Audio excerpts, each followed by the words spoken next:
Hi, Stuart Bruce here, and I am the Spare Time Property Investor. In these podcasts, I'm going to share tips, tricks and lessons that I've learned and will hopefully help you, especially if you're still working the 9 to 5.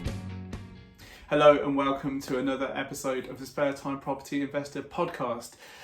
Thank you again everybody for the continued support and listening and everything like that. It's really, really appreciated. This episode, I haven't done really any preparation for it because I just wanted to kind of talk honestly about a subject that's kind of close to my heart really. So I see on a lot of forums, and also I've received quite a few messages from people about how to get started, and basically, can you get started if you don't have a family member or multiple family members with huge amounts of money that they can give to you to get going in property? And I just wanted to kind of pose the question, is it only the privileged who can get started in property and make a success out of it? And from speaking to lots of people, several people I've interviewed have had help from family members, and have inherited money or inherited properties or been given properties, that sort of thing, which you might view as an advantage, as a privileged kind of position to come from. But I just wanted to talk to you about our position because we haven't really gone into too much detail about how we got started. There is an episode about how we released money from our first property to start in, no, not released money from our first property, made money from our first property and released money from our second property to get started in property investment, which I'll link in the show notes. So that gives you some information about how we did that. But I wanted to go back because for one thing, I don't want to make out like we're underprivileged or anything like that. I feel very, very privileged to have been born in the UK, for one thing. I'm healthy, I've got a good head in my skull, a good brain in my skull, and other things like that. So I feel very, very lucky in a lot of ways. But going back, I was born in Corby. At the time, Corby was going through a real period of hardship. It was known for being a steelworks town. So my dad and his family moved down from the Highlands of Scotland to work in the steelworks, and that closed down, closed down. I think there might have been a small area that was still kind of going, but there was a lot of job losses, huge job losses. And with that brings poverty, and with that brings decisions that people make to make ends meet, and so there was a lot of crime, and it was like a bit of a rough old town when I was a young kid. But then from there we ended up, for one reason or another, we ended up living with my gran, my mum's mum, in Kettering, a close by town, for a good while, before my parents ended up buying a rundown house in Kettering. And I think the intention was to do it up and make something nice. But unfortunately my dad became very, very ill, and to cut a long story short, I ended up finding him dead when I was 8 years old in our house. So then my mum, who was already working 2 jobs, brought me up in a single parent family. So we were very poor, very, very poor. And it was one of those situations where I think at the time you roll with it, and the kind of people I associated with and friendly with and stuff like that weren't in massively dissimilar sort of situations really, so it didn't seem that unusual. So that happened, and then going further into my kind of young kind of teenage kind of years and stuff like that, I was into music and stuff like that, and leaving college, the band I was in we were in magazines, and had the opportunity to record an album and things like that. So we did that, and then from there I did other things. So I didn't really get a proper job until I was about 26, I think, something like that.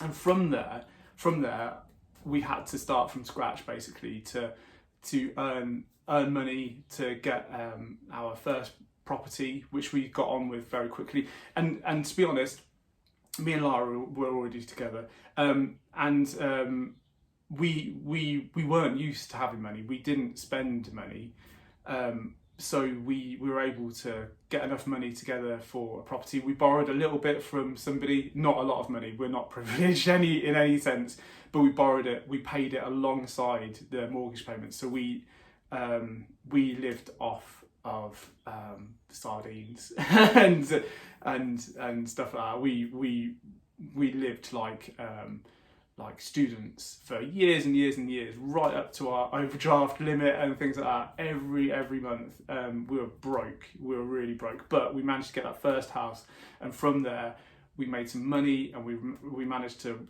kind of get the second house, release some money for deposit, like in that episode I was saying about, and we got going. Lara's situation was, it was different.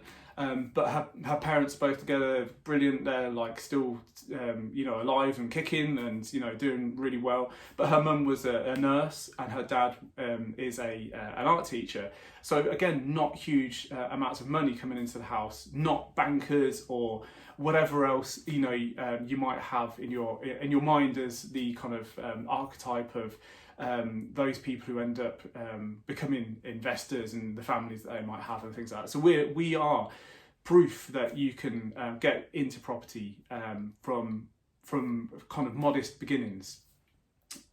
So the reason I wanted to do this is because it's not like a bleeding heart story or anything like that. It is what it is.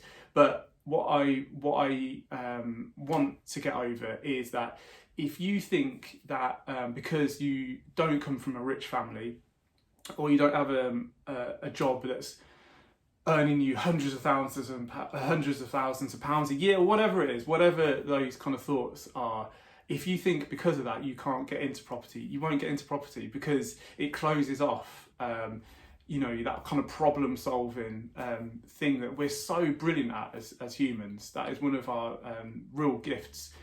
Is that we're able to come up with different ideas and solutions to problems if we're open to solving them.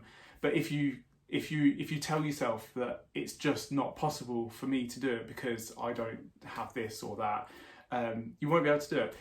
A lot of people get into property by becoming a deal sourcer, for instance, and then building up a pot of cash from that, and then getting their first property in their portfolio, and then going and going and going. Other people get into property by doing rent to rent.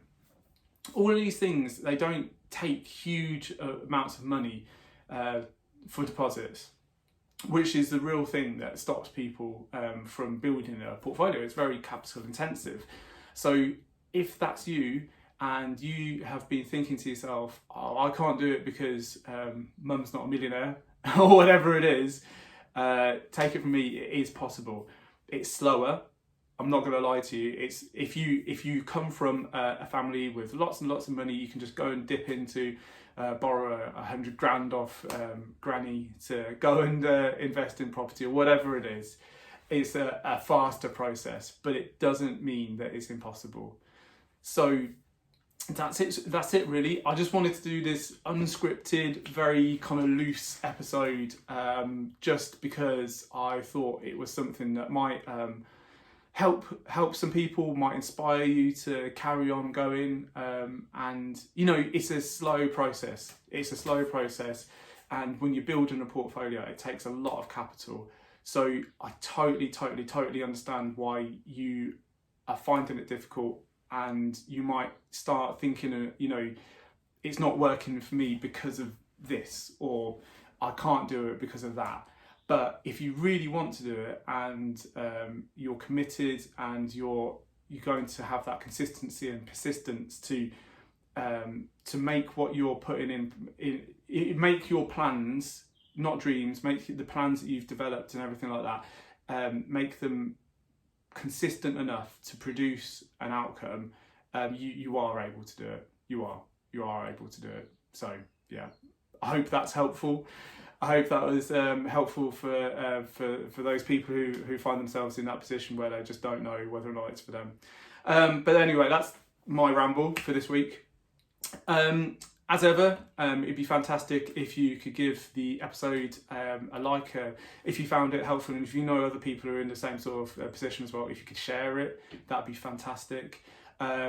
If you're in this position, please just send us a message as well. I'm more than happy to reply to those. I reply to more of the messages of Lara on our Instagram regarding this sort of stuff. She's more the design and kind of legislation side of stuff as well.